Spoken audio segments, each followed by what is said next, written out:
Is there anything else on this particular, on this resolution? Anybody wishes to put forward? Mr. Clark?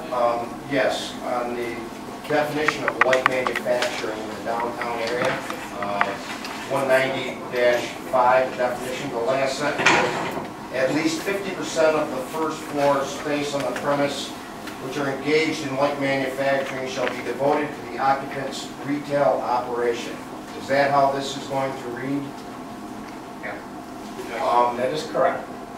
I will state again, I stated at the public meeting that I think you're tying the hands of any business that would want to come to open up a light manufacturing in downtown Oneida. First of all, I don't see why you even have to have retail sales on site. I understand the sales tax revenue generated from that would be appreciated, but if someone, I saw in Pack 99, Mr. Debatis used my example as making fishing lures.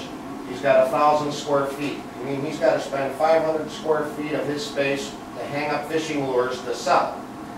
It does, well, wait a minute, let me finish, please.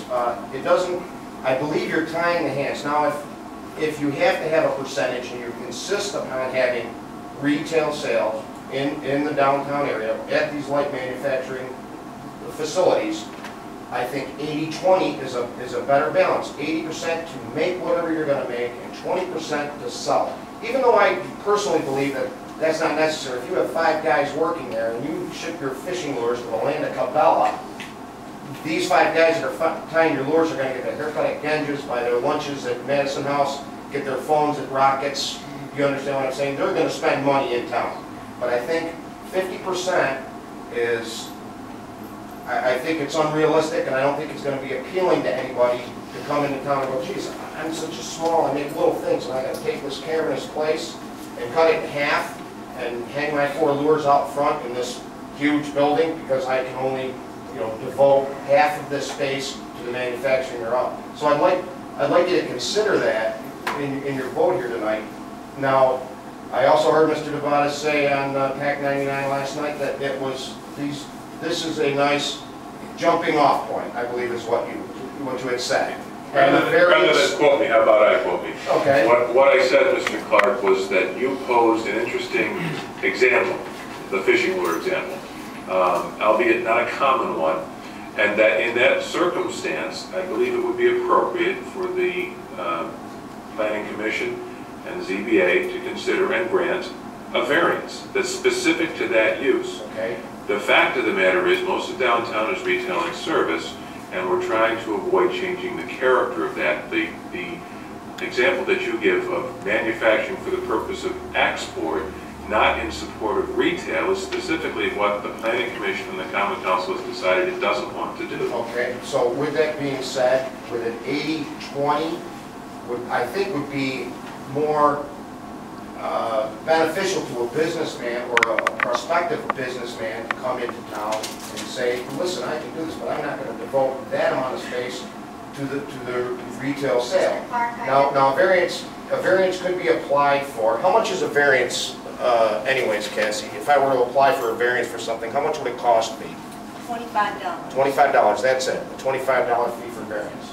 That's it. Doesn't seem like very much, but once again, it's a nickel and dime. I want to do business, I got to spend 150 bucks to have a sign put on my building. Well, now here's $25 for a variance. I think that nickel and dime would deter any prospective business person from coming downtown to actually open up a light manufacturing. So, okay, if Mr. Clark, if you know of somebody who is deterred from coming downtown, please have them call me or Cassie, because we have a lot of space available for light manufacturing, and I'm sure we can find them a space. A number of years ago, I don't know how many years ago, I'm going to repeat myself. The city fathers, at that time there weren't any city mothers on the council, made a decision that downtown, which at one time was a manufacturing center, would no longer be a manufacturing center. And the zoning law at that time said no manufacturing, 0% in downtown. This rebalancing allows as much as 50% of the property, this proposed rebalancing allows as much as 50% of the property to be used with light manufacturing. Again, the variance option is available if in specific circumstances it looks like you could have more space devoted to manufacturing without adversely impacting the nature of downtown. You know, I suspect that a planning commission or a ZBA would carefully consider, you know, in the aggregate, does this make sense? But we're making a rather large, I think, and again, I don't presume to speak for the council, but I sat and listened very carefully a week ago for, how many hours? We went over this for almost 4 hours. It was a good, very good special meeting. Another special meeting that this council has had. We've had a lot of special meetings. This council is working very hard. But, you know, we're going from 0 to 50%. I think that's about as aggressive a change as we want to make it this time. Could it be something that down the road, when we have more experience, that would be revisited? Certainly. I think that, you know, the Common Council is open to looking at, you know, what is our experience? Again, how do we strike a balance that makes sense? But we've got a lot of manufacturing space available in this city in areas that are currently zoned for that type of use. There was discussion about having more light manufacturing. A decision was made to go with the original recommendation of changing from 0 to 50%.